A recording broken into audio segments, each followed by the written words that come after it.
Hi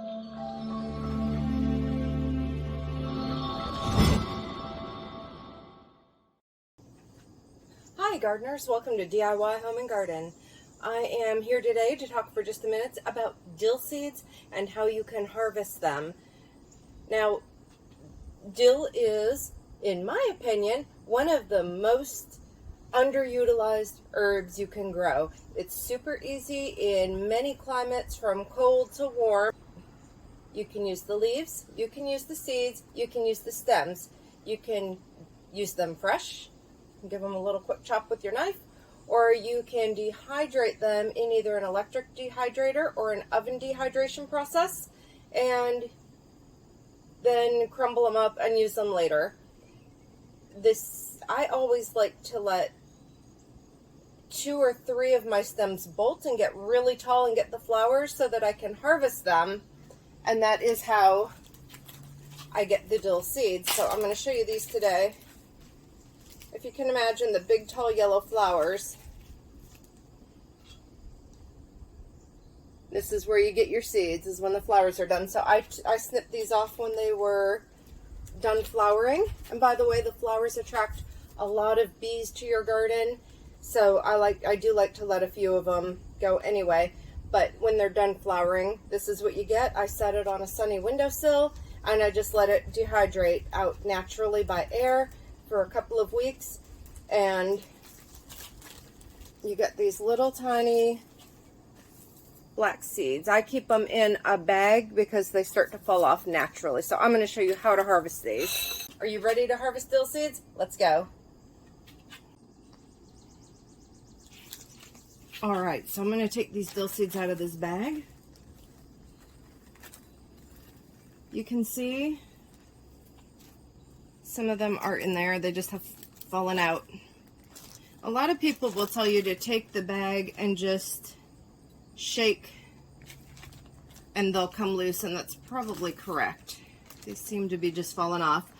I usually get in there. I'm not patient enough to do all that. I take them out one at a time, and I get in there and just kind of give them a crunch with my hands and just kind of physically get in there and separate them. Let me see what I'm doing, just kind of pinching as I go.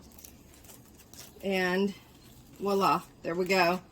I've got them, and then I've got these sticks. Let me set those aside. Woo, it smells delicious. It smells dilly.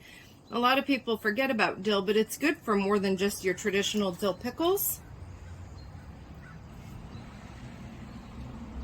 It's delicious over a buttered baked potato, and it's also good with a little squeeze of lemon and butter over fish.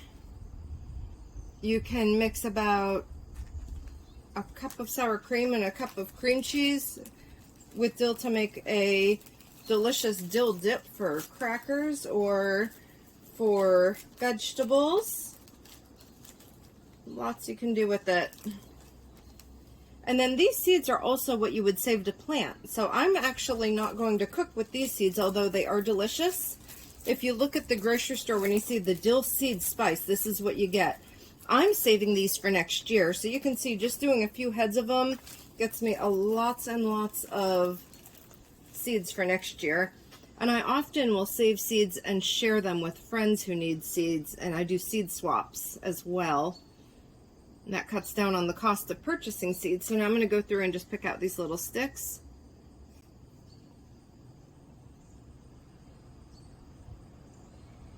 Here we go. Dill is actually one of my favorite flavors personally. I know it's easy to just think dill pickles, but there is so much more. There we go. So you can see in just those few seconds what I have here is a nice plate of dill seeds to plant next season. So I store them in a cool, dark place. I have a closet in my house that's nice and dry, and I label my seeds in plastic bags. So I'll write the date of these right on this same bag, and I will store them right in there. And I will be able to share seeds with friends and I will be able to grow more dill next spring. It's so hot here right now, I'm not even trying it again. I might do a little more in the fall, but for right now I'm going to hold off. So there we go. There's your dill seeds. And until the next time, I hope you do have a happy DIY day.